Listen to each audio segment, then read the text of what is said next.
জুলাই বিপ্লব বাংলাদেশের ইতিহাসে ঘটে যাওয়া এক অভূতপূর্ব অধ্যায়। জুলাই বিপ্লব হচ্ছে বাংলাদেশের মানুষের জন আকাঙ্ক্ষা ভিত্তিক একটি অন্যতম রাজনৈতিক বন্দোবস্ত করার ব্যবস্থা। সেই আকাঙ্ক্ষা থেকেই পরিচালিত একটি বিপ্লব।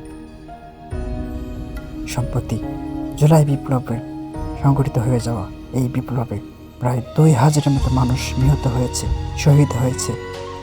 প্রায় 20,000-এর মতো মানুষ চিরতরে আহত হয়েছে, পঙ্গুত্ব বরণ করেছে, চোখ হারিয়েছে, হাত হারিয়েছে, পা হারিয়েছে।